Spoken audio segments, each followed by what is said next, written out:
Profesor, mirë se erdhe. Mirë se u gjeda. Shumë të nësi. Mirë. Keni pas punë këtë periudhë. Sot pushoj shiu, po mund të bëjmë.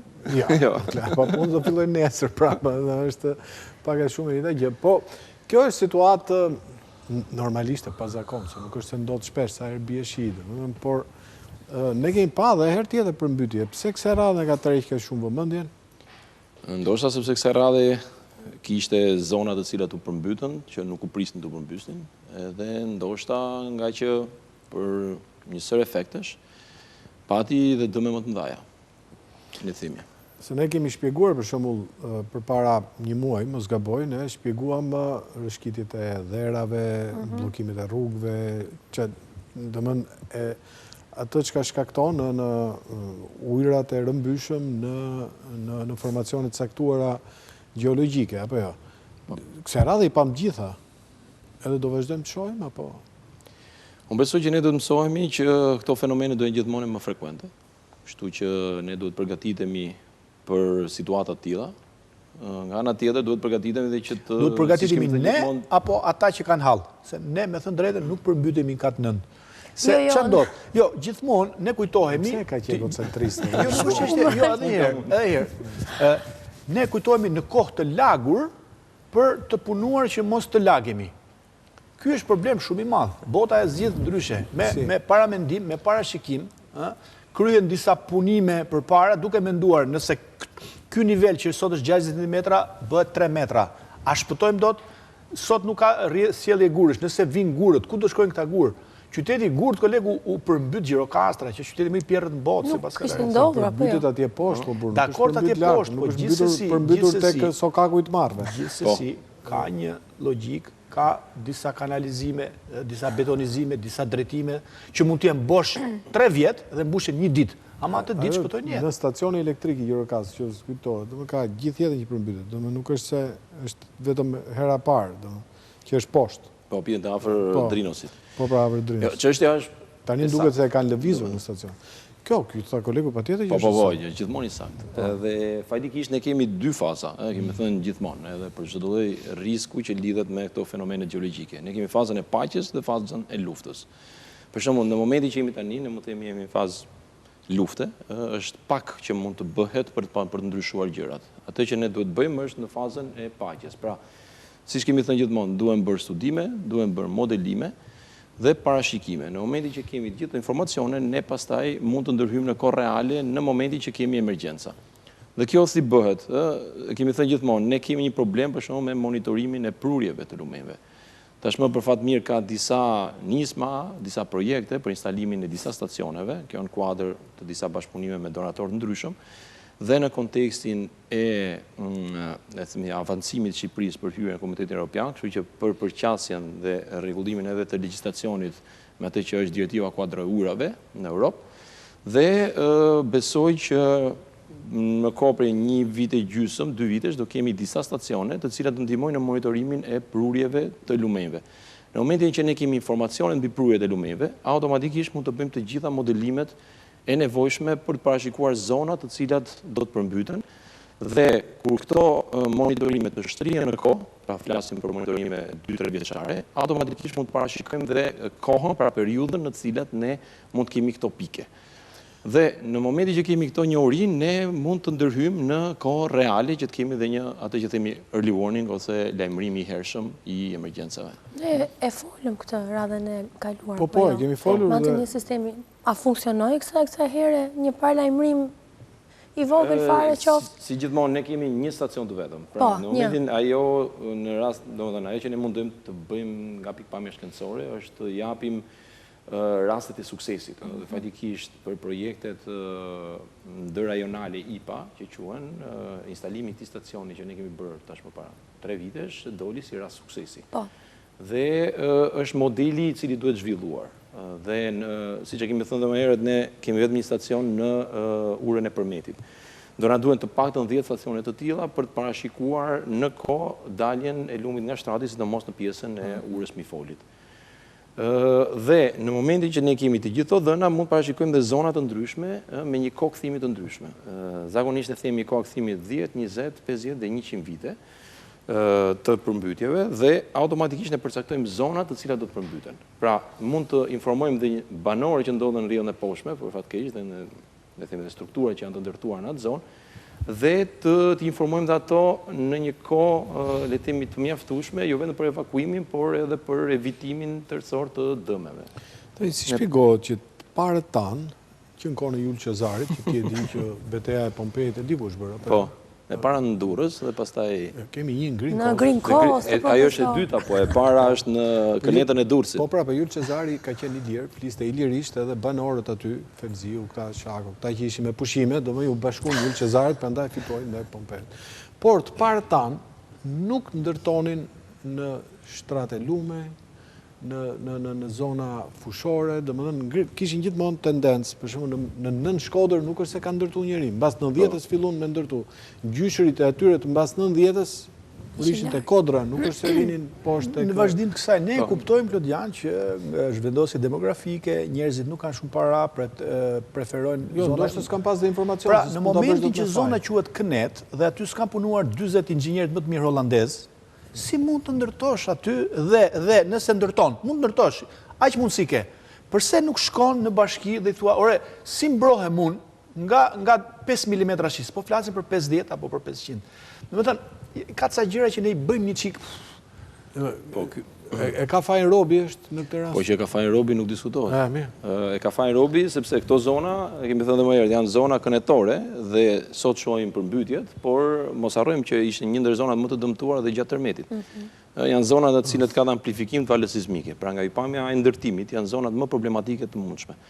Ne dim shumë mirë se si ka ndodhur, Këneta e Durrësit ka qenë, nëse shohim harta topografike të 85-s, ne i përdorim zakonisht në konferenca, zona e Kënetës ka qenë komplet bosh, komplet e pabanuar dhe më pas u banua dhe shohim që ka përmbytje të cilat ka sektor, të cilat janë 4, 5, ndoshta edhe 6 metra në nivel e detit.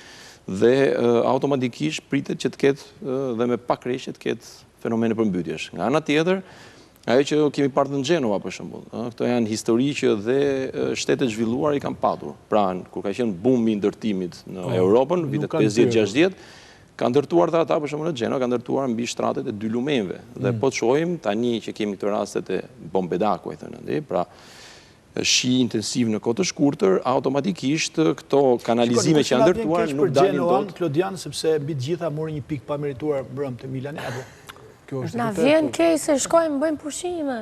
Kemi konflikt interesi. Kam shumë tezës në Gjenova, po jeton lartë. Do pavarësisht se ku je, kushtet natyrore, kushtet nuk bëjnë selektime. Pra ti mund të vuash në Gjenova, në Amerikë, në Shqipëri. Ideja është kjo, si mundet që një përmbytje të jetë e fundit, ose të paktën e një madhësie një çik më të vogël për të njëjtën sasi rreshjesh.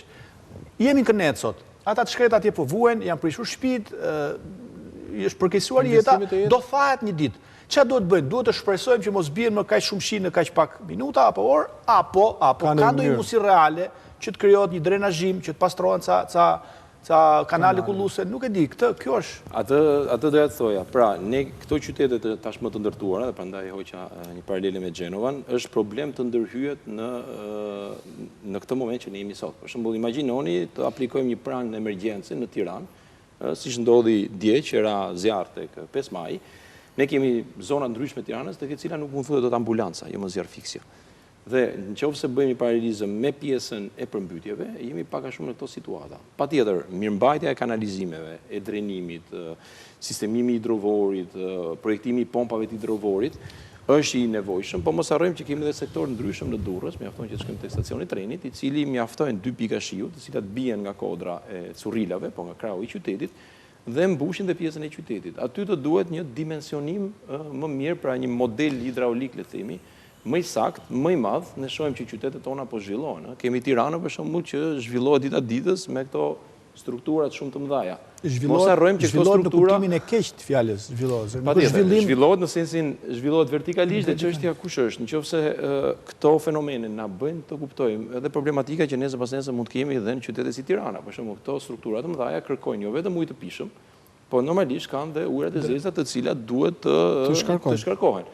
Dhe vetë Tirana duhet ketë një sistem të mirëfillt të përdorimit dhe të shkarkimit të gjithë këtyre ujërave të zeza. Pra flasim, në këto 30 vite ne jemi zhvilluar shumë në një zonë në qytete, po në formë të ngushtë. Pra nuk është se ka patur një planifikim urban të saktë se si do zhvilloheshin qytetet dhe një projektim të gjithë pjesës.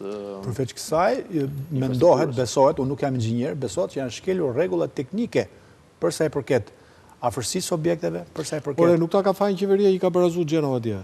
Nuk kam asgjë me qeverinë, kolegë. Qeveria rroft e qoftë. Sepse ne jemi, unë jam apolitik si person. Zdukesh. Unë bëj stand-up komedi dhe pëlqen Milani, këto dy gjëra kam. E kuptoj. Kështu që edhe sa vite mendojnë që Tirana do bëhet totalisht e pajetueshme, se tash është për tiknatën, po gjithsesi gjallë. Doza jote e optimizmit më mahnit, çdo ditë më shumë. Mendoj unë, tash ndoshta kam gabim. Jo, Zida ishte gjetur që të jetojnë nëpër kodrat e qytetit në pjesën rurale, po dhe atje po zhvillohet, kështu që. Dhe atje po zhvillohet. Ka rrugë janë të prishura. Këtë konstatim nuk e kishim menduar, Fabi, faleminderit shumë donë. Profesor, këto shira supozohen që janë shkaktuar nga dora e atyre që po ndërtoj qytetit, që po ndërtojnë. Jo, shiko, formuloj mirë fjalin, si dakord të ke zërin kështu, nuk lejon të nxjerrësh këto fjali. Nga dora e njeriut. Shirat jo. Ai sistemi i hartë. Shiu thot njeriu bishi, jo shirat, shaman. Përmbytje. Si për oligarkët si shaman. Meqense e vetmja këtu vazhdo. Çfarë tha? Nuk ka rëndësi, ai flet baba krave. Shiu, ky shi që nuk e kemi parë. E the 6 herë, dalim nga fjala shi. Mendoj që është krijuar në mënyrë artificiale. Pra, përmbytjet janë bërë me kasë, dhe jo vetëm te ne, po kemi parë që edhe në Ballkan ka patur shira shumë të mëdha. Mendosh për që kjo është pyetja e parë, se do të pyesim. Po pra, jo, ka marrë se ku do shkojmë. Ku do shkojmë pas. Mund bësh edhe no comment. Edhe vazhdojmë të jemi. Jo, duhet jap një koment pak. Këto dëme natyrore janë të krijuara nga dora e njeriut. Wow. Nga dora e njeriut në forcën në formë relative, po në formë reale jo. Këto teoritë konspirative, siç kemi dëgjuar dhe me rastin e tërmetit, që në Norvegji ai godet dhe pastaj ka një tërmet në Turqi. Sistemi HARP quhet.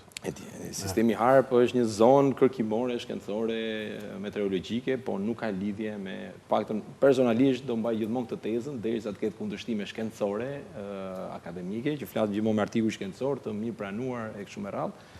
Kështu që unë besoj që nuk jemi kaq zhvilluar sa që të komandojmë klimën, apo të komandojmë gjithë të fenomene biologjike që ndodhin sot.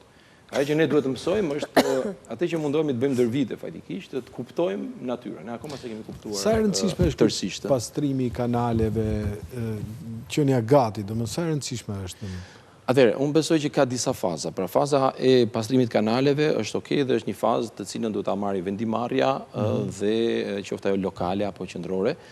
Por unë besoj që ka nevojë për modele hidraulike dhe hidrogjeologjike të sakta. Pra, ne mund të pastrojmë kanalet, por mund të kemi, nuk ishte ky rasti, i shirave intensiv me volume të mëdha të cilat ne presim, pra me këto koha e kthimit në 50 vite apo në 100 vite, sepse ne mund të kemi raste ku kemi shira, volume shirash, pra sasi tej mase të madhe dhe kanalet të cilat janë pastruar nuk mund t'i përballojnë. Pra këtu ka mund ta marrim në dy prizmë. Pra, prizmi i parë, ne duhet kemi modele hidroteknike të sakta. Prizmi i dytë, ne duhet përgatitemi që të gjithë pjesa e infrastrukturës të drenimit të jetë e përgatitur. Do duhet fillojnë punojmë nën tokë thotë ti. Zakonisht to punojnë mbi tokë. Pra, ajo që bëhet është një modelim tridimensional i të gjithë baseneve, për shembull tani kemi teknikat e droneve që janë shumë të sakta, flasin për milimetra gabimi. Duhet bëjmë siç tha monitorimin e urave sipërfaqësor, duhet të njohim pjesën e shpateve, pra sepse mos harrojmë, ne kemi prerë gjitha pyet. Po kjo duhet kush i bë këto? Do t'i bëjnë kemi institut gjeologjie çka kemi? Jo, ne kemi shërbim gjeologji, po këto duhet ketë një vullnet, besoj, qeveritar, pra duhet edhe në kontekstin, siç e thamë më herët, në detyrat që ne do të bëjmë për Komunitetin Evropian, për të hyrë Komunitetin Evropian, janë gjëra që bota ka vite që i bën, i përgatit dhe i përditëson. Po mi të bëj pyetja unë kështu se, me që kolegu ishte pesimist, gjemë ca justifikime, ke parasysh me që t'jemi dhe në rregull me vijën editoriale. Për shembull, në Perëndim këto janë gjëra jo të zgjidhura në 100%, po thuaj të zgjidhura, apo jo.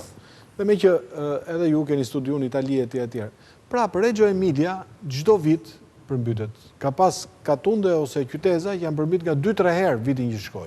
Si shpjegohet më dha, ata i bëjnë to matje, to pritshmëritë, ata pra përmbytet. Po ato nuk janë në këtë situatë që mine. Pra çfarë do të thotë? Ato kanë dy problematika. Problematika e parë e Reggio Emilias është që gjithë pjesa e shirave vjen nga pjesa e Milanit, pra nga Lombardia. Aty është gjithë problemi. Milanit, po thoshe Interit, ishte mbaruar intervista.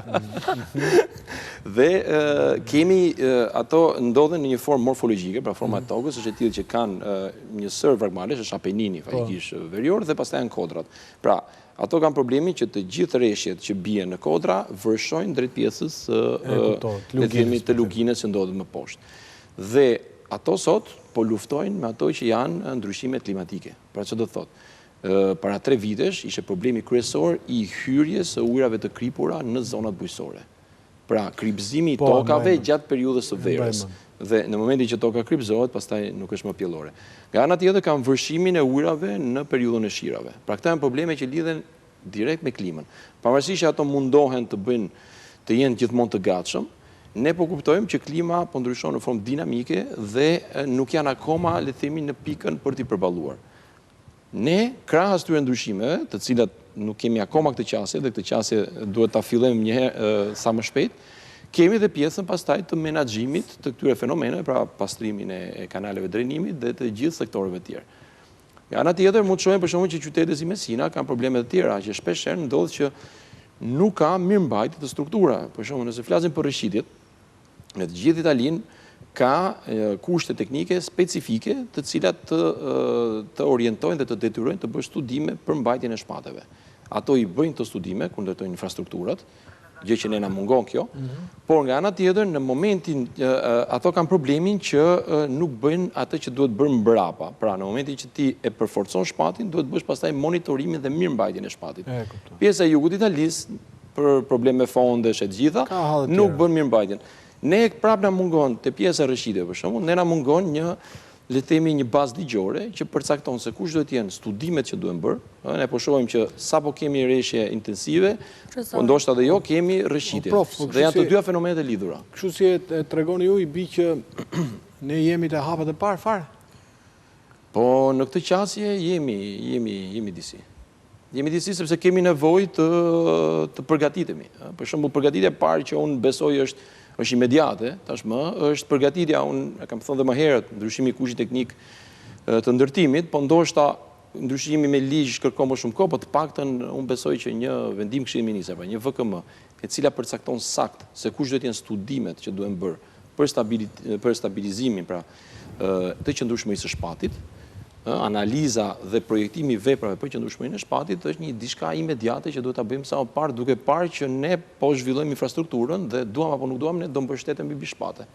Dhe kjo duhet përcaktuar me ligj. Pra përcaktohen rregullat e lojës. Në momentin që përcaktohen rregullat e lojës, nesër pas nesër do kemi edhe përgjegjës që mund të jenë gjeolog, inxhinier ndërtimi, nëse kemi këto fenomene të rreshitjeve të cilat nuk duhen harruar, janë akse rrugore, po dhe qytete, po flisim për Gjirokastrën, Kodrën e Shtufit, po dhe zona pranë Tiranës, të cilat ne të gjithë i marrim dhe mund të ndodhemi situatën që gjatë kohës që ne kalojmë mund të kemi vërshimin e këtyre rreshitjeve dhe pastaj do jenë ngjarje katastrofike me humbje jetë njerëzish. Po me zor po prisni ti bashkoni shokëve në burg, Po ndoshta duhet një përgjegjësi ligjore përveç se një përgjegjësi morale dhe profesionale që ndoshta gjithkush e ka.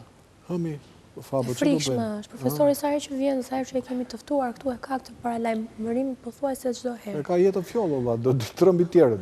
Nuk është se ne për shembull jetojmë, sa vjet ke ti koleg?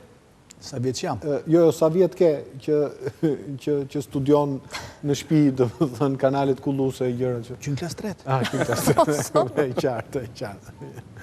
E qartë. Me gjitha te i kanë dalë gjitha profesorit. Nuk është si Jorgo që thoshte jo, po kjo do më lërë tani, më tani, që të vinë natë. Jo, në shoqëri janë bërë si Kassandra, domethënë sa herë që takohemi që i thënë keni kujdes te kjo zonë apo te kjo zonë, pastaj ndodh që realizohet. Për shembull, para një muaji ishim me një grup austriakësh për muhabetin për Vjosën. Kemi këtë monitorime të projektit tonë në Vjosë dhe ai sektori që fatikisht pati rreshitje, pra nga Tepelena në le të themi Gjirokastër, ai sektori aty, po dhe pjesa Më përpara janë sektore të brishta që tashmë ka nevojë për ndërhyrje dhe për stabilizim skarpate. Me qëra fjalla, tokat argjilore janë kaq të brishta sa që me një shishe ujë gjysmë litër ti mund ta rrëzosh një skarpat të tërë, kaq të brishta. Pse ndërtojnë atje më burr? Dhe tani duhet të qajmë neve pse ose ndoshta do ndërtosh atje, po ka struktura mbrojtëse, betonizime, pilona, gjëra domethënë që mund ta stabilizojnë tokën. Tani, duhet shohim lajme për vendimet që disa njerëz që nuk e dinë që argjila, tokat argjilore shkërmoqen. Jo, problemi është që ne, atë që themi dhe studentëve, ne mund të ndërtojmë kudo. Dhe këto ne mësojnë dhe holandezët, ato 40 inxhinierët holandezë që i marrin tokë detit gjithmonë. Problemi është që, prandaj them që duhet të ketë rregulla. Është absurde për shembull që në toka në terren argjilore, zakonisht kemi këto depozitime fllishore që janë një shtesë argjil, një shtesë rër, një shtesë argjil, një shtesë rër. Dhe nëse shtresat janë të drejtuar në këtë formë, në vend që të kemi një guzhdim vertikal, pra një qepje vertikale këtyre shtresave, ne shpeshherë kemi guzhdime që janë horizontale dhe shpeshherë vendosen mbi shtresat e argjilës që janë dhe më të dobta. Dhe këtë e shohim në zonat ndryshme në Shqipëri. Dhe kjo jo vetëm që nuk ndihmon në qëndrueshmërinë e shpatit, por e dobëson atë, sepse pikërisht në ato shtresat e argjilës, argjila mufate dhe të kurrët, krijohen pikërisht to planet e rrëshqitjes që janë rrezik për jetën e njerëzve. Pra unë besoj që është një problem i madh dhe në fazën në cilën projektohen akset rrugore, është shumë e thjeshtë, këto fenomene, domethënë, janë të njohura teknikisht dhe shkencërisht dhe ka metoda të ndryshme se si mund bëhet studimi dhe më pas përforcimi i tyre. Ndryshe ne duhet veprojmë tek shtresat argjilore, që ne i themi dhera zakonisht, dhe ndryshe mund vendoset në për shkëmbim. Megjithatë shkenca nuk ka arritur akoma koleg të mbrojë rrugën qaf, Ploç, Korç nga ato. Aty edhe se bie gjithmonë, edhe Librazhdi, për shembull, rruga pjesa e Librazhdit, është një shpat mali aty që çfarë nuk kanë bërë aty Lodian dhe vazhdimisht ti shpenzon 10 orë për të ardhur nga Korça në Tiranë. Kur ke qenë për të fundit Korçë, koleg? Para 4 vitesh. Unë nuk jam idiot që të nisem dhe e di që e shoh është me të kuqe, shifet te Google Maps, nëse është me të kuqe mos u nis. Nëse, do më thënë, shkenca çfarë thotë për këto hilet që po bëjmë në Serina për Interin? Apo nuk ishte kjo pyetja? Jo, Nëse po vujmë dhe ne si Roma, jemi dhe ne që jemi aty pra një shkëm granitje kemi si strukturë. Shkëm argjile, do. Si strukturë. Qa mund të bëjmë? Jo, që të bësh Do presim, Qa mund të bëjmë për të mbojtur natyrën tonë? Ti ke disa gjëra për të bërë, mos u merr me këto. Ti duhet të rish kat 9, duhet të martohesh, do të ke agent tjetër që mund të me këto. Mjafton kati 6. Prap se prap, do më thënë, prap se prap. Kur të ndodhin gjithë të lloj përmbytjesh, dhe për shembull shefi Moth e gjeti nga këto mbetjet plastike, këto gjëra. Ke parasysh që nxorë ato te lumi i Erzene kështu. E ndikon këto? Ndikojnë këto? Ndoshta ato ndikojnë në sistemet e kanalizimeve, në moment që kanalizimet janë të dimensionuara, mund të taposin, por që ai është një problem konstant që ne kemi në Shqipëri, po të shikojmë gjithë Bregdetin tonë, është plot me një pjesë janë për eksport. I çojmë dhe Kroacia, do dalin Kroaci Dubrovnik. Po, është interesante që ka në detin Adriatik ka disa rryma dhe i shfrytëzojmë këto rryma. Kemi patur, po ne shfrytëzojmë që të largojmë nga vetja dhe është interesante që në brigjet e Pulës para disa vitesh kishte një artikull që kishin arrit disa shishe qumshi tonat, ishin tonat ato. Në brigjet e Pulës. Pra, ne mundem që të nga Kroacia mundem të shkojmë dhe deri në Pulja. Qumësht bioplur i bën lëndë.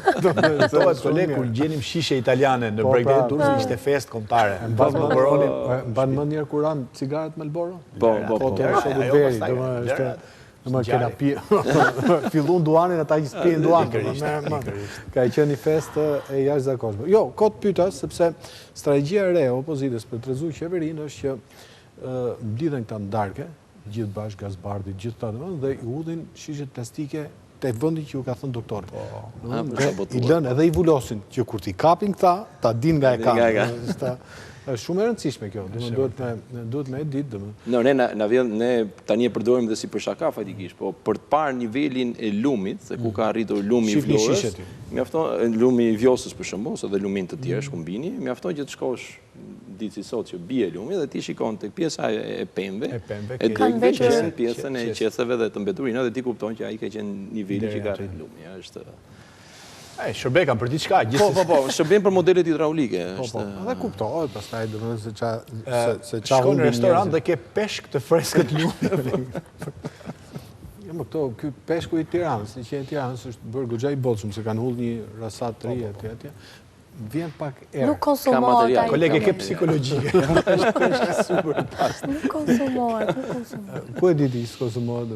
Është thënë Nuk shoh peshkatarë që janë aty për ditë. I hedhin prap, E kapin, e puthin, e Po, hedhin. është peshkim sportiv. Mund ta puthësh. ka dhe vërtet kosa. Ashtu po. E kapin, e puthin, bëhet princikale dhe zgjedhin dhe i problem këtu në redaksi. Profesor, falenderojmë shumë. Shumë faleminderit juve. Asi gjës na the për Fabin, por nejse. Po s'do thot për mua. I bëri gjë ato pyetje Fabin. Fabi nuk është fatkesi natyrore që të flasi profesorit për Fabi. Mirë, pas pak do të vi zoti Ilir Ciko, i cili është fotograf i botës egër, ekspert ekonomie, dhe i ka marrë zoti Mënt edhe... Po ka i të mire, nuk ngrihet në ajër. Ai është thjesht... Profesori bëndi diçka tjetër, bënd të kitesurfing. Me balona. Ore, dikur do i lëshojmë plumbat gjithë. Aldi është mos prishtet kafazi. Po.